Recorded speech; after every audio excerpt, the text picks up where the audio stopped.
नमस्कार, आप देख रहे हैं 9 भारत समाचार। नमस्कार, आप देख रहे हैं नवभारत समाचार। मैं हूं नेहा राठी। आइए देखते हैं आज की बड़ी खबर।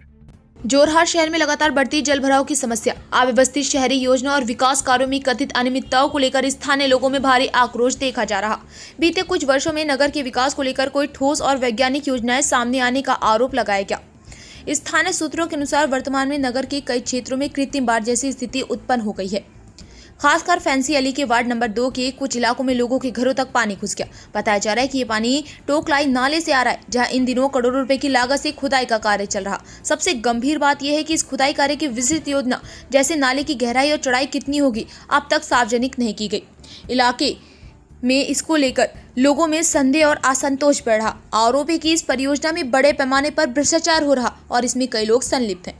वहीं शहर के शमशान घाट के पास स्थित डंपिंग ग्राउंड को लेकर भी गंभीर सवाल उठ रहे।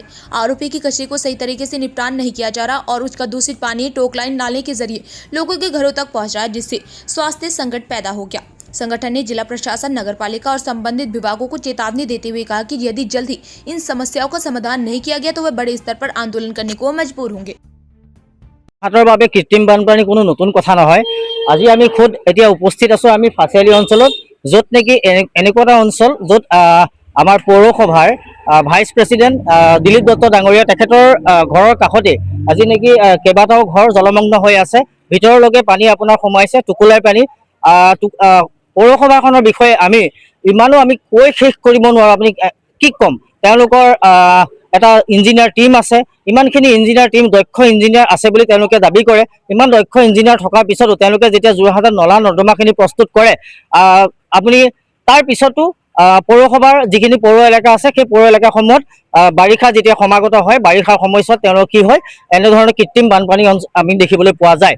আপুনি চাওক, এই আপোনাৰ পৌৰসভাৰ অন্তৰ্গত যিখিনি কৰদাতা ৰাইজ আছে, তেওঁ নিয়মীয়া তেওঁলোকৰ কৰদাতা হয়। আজি কেনেধৰণে দুৰ্ভোগ ভুগিছে আপোনালোকে দেখিছে, সকলোৱে দেখিছে।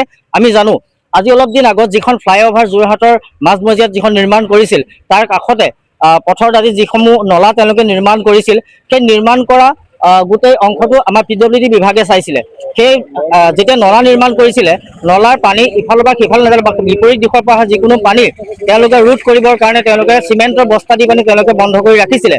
কিন্তু তেওঁলোকে নলা সম্পূৰ্ণ হোৱাৰ পিছত তেওঁলোকে কি কৰিলে, সেই যিটো পানী বিপৰীত দিশৰ পৰা অহা হওক বা অন্য দিশৰ পৰা অহা হওক, যিসমূহ ফুটা তেওঁলোকে বন্ধ কৰি ৰাখিছিলে, সেইসমূহ তেওঁলোকে কিন্তু যাবৰ সময়ত যেতিয়া নলা সম্পূৰ্ণ হ'ল, সেই নলাসমূহ সম্পূৰ্ণ হোৱাৰ পিছত তেওঁলোকে সেই ফুটাখিনি যিটো বন্ধ কৰিছিলে সেইখিনি আঁতৰাই থৈ নগ'ল। তাৰ পৰিণতিত আজি কি হ'ল, নলাসমূহৰ পৰা যিটো পানী সেই নলাইদি যাবলৈ লাগে বিপৰীত দিশৰ পৰা অহা, সেই পানীসমূহ উভতি আহি পানি আজি এনেকুৱা বানপানীৰ নিচিনা সৃষ্টি কৰিছে। সেই নলা নিৰ্মাণ কৰি থাকিবৰ সময়ত টুকুলাই সংযোগী দলং এখন আছিলে, সেই সংযোগী দলংখনত এটা বাধাৰ সৃষ্টি কৰি আছিলে কাৰণ তেওঁলোকে তাতো ব্লকেট কৰিছিলে। সেই ব্লকেটটো আজিলৈকে খোলা নাই। এতিয়া আমি পৌৰসভাক গালি নাপাৰিম, কাক ক'ম? PWD বিভাগক আমি গালি পাৰিম, পৌৰসভাক গালি পাৰিম। পৌৰসভাৰ বিভিন্ন যিখিনি বিষয়া আছে সেইখিনি আমি দক্ষ বুলি কেতিয়াও নাভাবোঁ, কিয়নো যোৰহাট, গুৱাহাটীৰ পিছতে যোৰহাটে ছেকেণ্ড আপোনাৰ এনেধৰণে জলমগ্ন হৈ ভুগিছে বুলি আমি ভাবোঁ।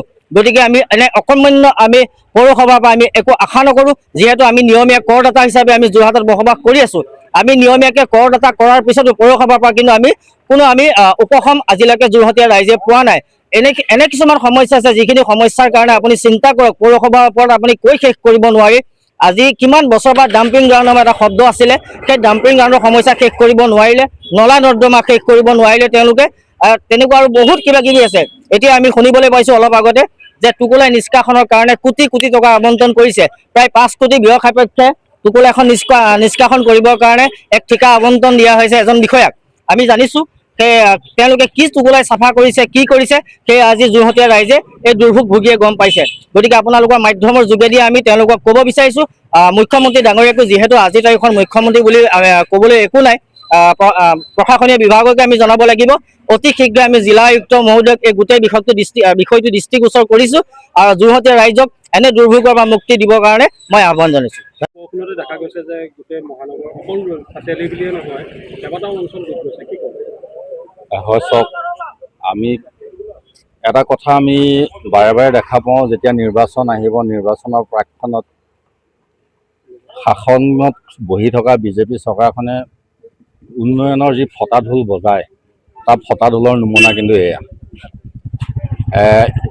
নিৰ্বাচনৰ প্ৰাকখনত এই গত নিৰ্বাচনৰ সময়ত বিজেপি চৰকাৰখনৰ যিখিনি নিৰ্বাচন কেম্পেইনিং কৰিছিল সেই সময়ত কৈছিলে যে বিকাশে বৰ্তমান অসমৰ এনেকুৱাই বিকাশ হৈছে, বিকাশে আকাশ চুইছেগৈ।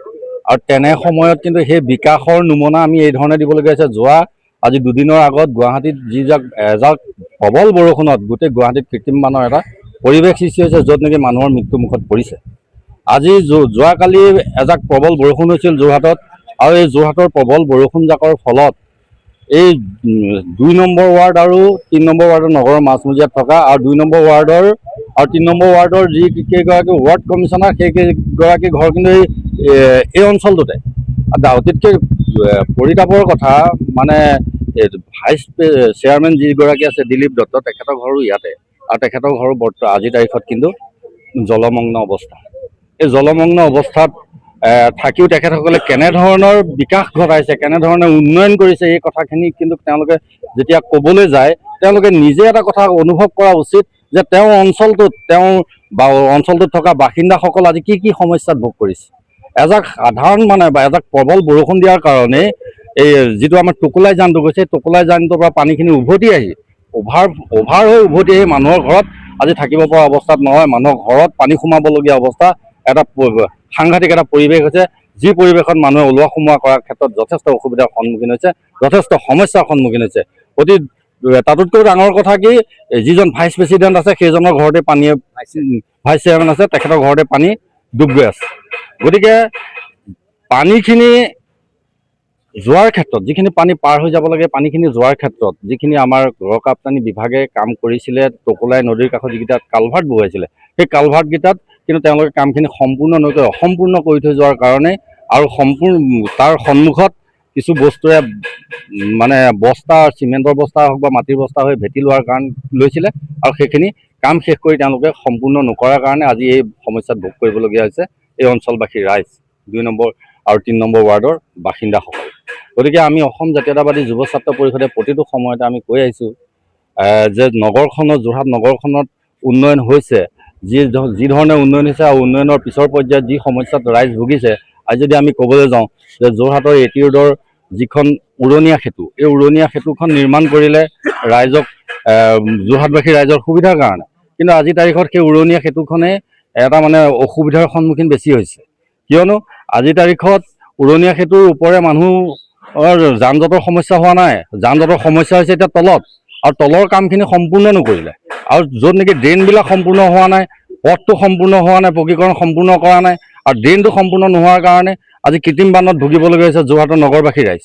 গতিকে আমি অসম জাতীয়তাবাদী যুৱ ছাত্ৰ পৰিষদে অকমান্য পৌৰসভাখনক এটা কথাই ক'ব বিচাৰোঁ, আৰু অকমান্য যিজন আমাৰ ভাইচ চেয়াৰমেন আছে তেখেতকো আমি এটা কথা ক'ব বিচাৰিছোঁ যে নগৰ উন্নয়নৰ প্ৰতি আপোনালোকে মনোযোগ দিয়ক, আৰু নগৰখনত থকা বাসিন্দাসকলক, পৌৰ কৰদাতাসকলক আপোনালোকে যিখিনি পৰ্যাপ্ত সা সুবিধা আছে সেই পৰ্যাপ্ত সা সুবিধা দিয়াৰ ব্যৱস্থা কৰক, আৰু তেওঁলোকৰ যি সমস্যা হৈছে সমস্যাখিনি সমাধান কৰাৰ ক্ষেত্ৰত আপোনালোকে গুৰুত্ব দিয়ক।